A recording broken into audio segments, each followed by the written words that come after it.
A few months ago, I began a homily asking the question, which do we think is the most important miracle that Jesus performed? And of course, that could be subjective, and there are many different factors, such as what perhaps are the most notable. Is there a miracle that's in all four Gospels, like the multiplication of the loaves, which is in four Gospels 6 times? Or is it in most Gospels, like the walking on water?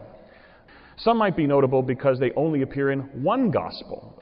Who can deny the wedding at Cana or the raising of Lazarus, only found in the Gospel of John?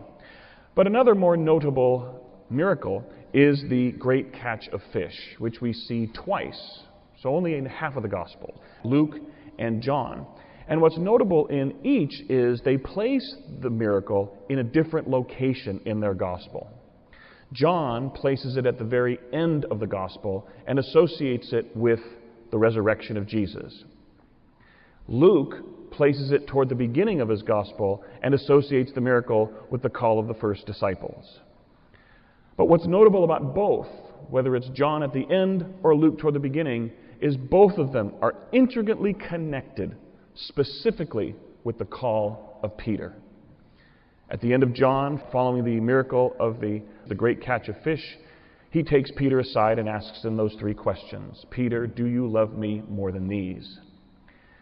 And here in the Gospel of Luke that we hear today, Peter sees the great catch of fish and asks Jesus to depart. And it is in response to that he says to him, do not be afraid, from now on you will be catching men. And in both cases we see the call of the apostles and specifically the call of Peter, which we are to keep in mind because it's an important moment in the Scriptures.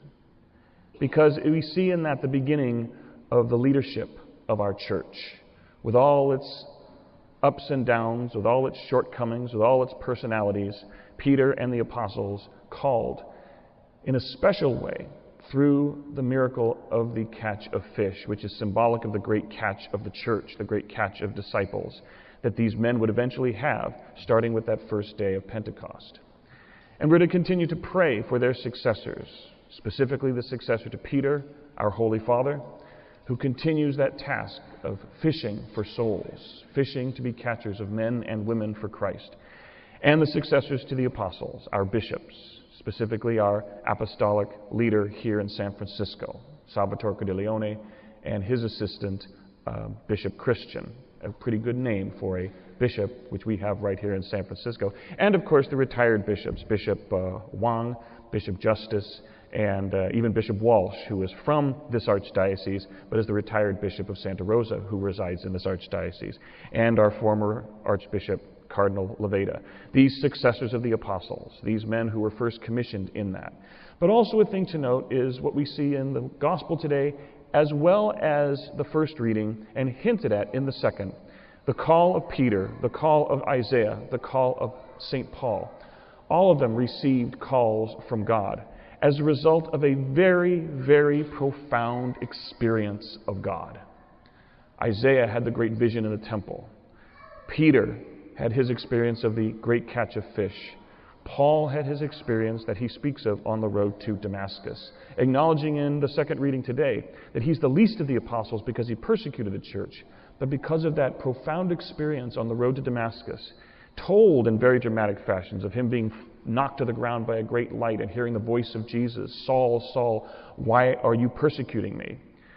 But perhaps also could have been a very intellectual conversion, a man who knew the Scriptures, a man who knew the Old Testament, who knew the law and the prophets, and knew what he was fighting against. It's a long walk between Jerusalem and Damascus. A lot of time to think. And as many of us know, if we really have our dander up, sometimes we even talk to ourselves. And in that process, perhaps he made those connections that he eventually makes in his writings. And this made sense. And Jesus fulfills this. And by the time he made it to Damascus, he was spiritually and intellectually blind. He didn't know what to believe, because now this was starting to make sense to him. And that, perhaps whether it was a light from the sky that knocked him onto the ground, or an intellectual enlightenment that blinded him for a time, that he wasn't sure what he knew anymore. Each of these men had a profound experience of God that led to their complete dedication to doing the work of God. Isaiah, the greatest of the prophets. Peter, the first of the apostles. Paul, the great theologian of our Scriptures. Something to ask ourselves, not just limiting these stories to the leadership of our church, but to each and every one of us. Can we look back and tell of a profound experience of God that we had that helped to enforce and cement our position as people of faith, as part of this church, as people who truly believe in God, not just as a matter of profession, but as a matter of true experience in our lives, a profound experience that led to this profession of faith. And let us pray that if we haven't had it, that we may get it someday, that if we had it, that we recognize it, and that it's something we can still fall back on, whether it's a catch of fish, an enlightening experience of faith, or a direct call from God in the midst of the temple. We know what has brought us here, and that has made us so dedicated to that faith and to spread that faith so that we too can be fishers of men and women.